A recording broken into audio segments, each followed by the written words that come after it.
ஸ்ரீ மகாவிஷ்ணுவினுடைய அடுத்த திருநாமம் அர்க்கக. பகவான் பூஜிக்க தகுந்தவர். இன்னும் சொல்லப்போனால் பூஜிக்க தகுந்தவர்களிலேயே ஆகச்சிறந்த பூஜிக்க தகுந்தவர். படைப்பு கடவுளாகிய பிரம்மாவே மிகச்சிறந்த பூஜிக்க தகுந்தவர் ஆவார். ஆனால் மகாவிஷ்ணுவோ பிரம்மாவினாலும் பூஜை செய்யப்படுவதற்கு தகுதி உடையவர், ஆகச்சிறந்தவர். அப்படி பிரம்மாவினாலேயே பூஜை செய்யப்படுவதற்கும் அர்ச்சனை செய்யப்படுவதற்கும் ஸ்ரீ மகாவிஷ்ணு தகுதியானவராக இருக்கின்றார். அதனால் அவர் அர்க்கக என்கின்ற திருநாமத்தை பெறுகின்றார். ஓம் அர்க்காய நமக. அடுத்த திருநாமம் வாஜசனக.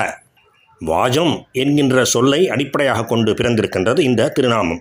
வாஜம் என்றால் அன்னம், உணவு. யாரெல்லாம் அன்னத்தை யாச்சிக்கின்றார்களோ அவர்களுக்கு அன்னத்தை அளிப்பவர், உணவை அளிப்பவர் பகவான். அப்படி உணவு அளிப்பதை அவர் நேரடியாகவும் செய்யலாம், மறைமுகமாகவும் பிரகிருதியின் துணை கொண்டும் செய்யலாம்.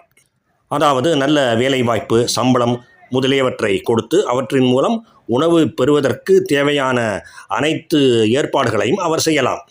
இப்படி நேரடியாகவோ மறைமுகமாகவோ அன்னத்தை யாசிப்பவர்களுக்கு எப்படி அளித்தாலும், எந்த முறையிலே அளித்தாலும் அன்னத்தை அளிப்பவர் அவரே ஆகின்றார். அதனால் அவர் வாஜசனக.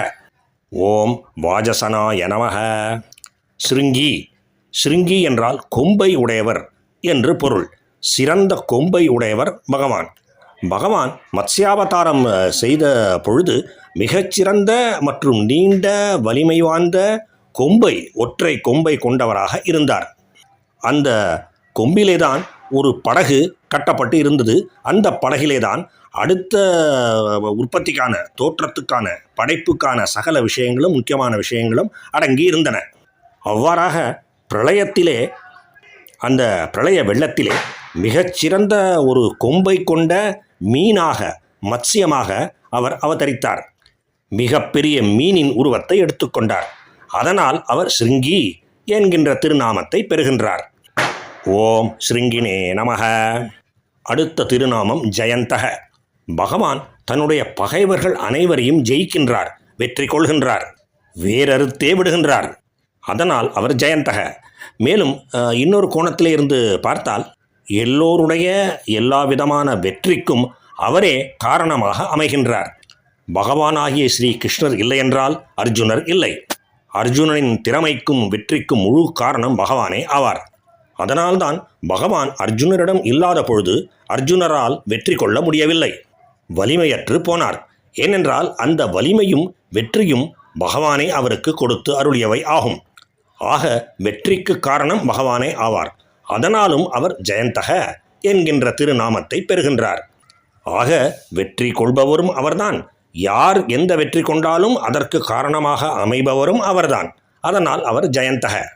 ஓம் ஜெயந்தாய நமக. சர்வவிஜயி.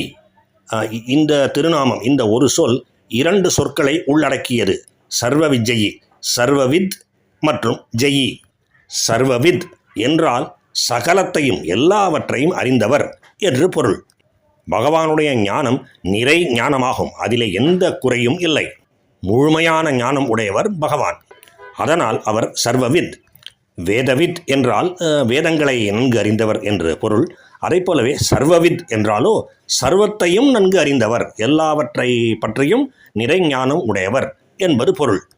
மற்றும் ஜெயி, ஜெயத்தை, வெற்றியை உடையவர். உள் பகைவர்களான காமம், குரோதம் முதலியவற்றையும் சரி, வெளி பகைவர்களான அசுரர்கள் முதலியோரையும் சரி, அவர் பூரணமாக வெற்றி கொள்கின்றார், வெற்றி கொண்டவராக விளங்குகின்றார்.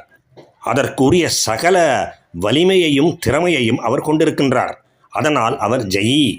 இப்படி முழு ஞானம் உடைய சர்வவித் ஆகவும், எல்லோரையும் எல்லாவற்றையும் ஜெயிப்பதற்கு, வெல்வதற்கு உரிய வலிமையை இவர் பெற்றிருப்பதாலும் பகவான் சர்வவித் மற்றும் ஜெயி, அதாவது சர்வவிஜயி என்கின்ற திருநாமத்தை பெறுகின்றார். ஓம் சர்வவிஜயினே நமக. பகவானுக்கும் பகவானின் திருநாமங்களுக்கும் பக்தர்களுக்கும் நமஸ்காரம்.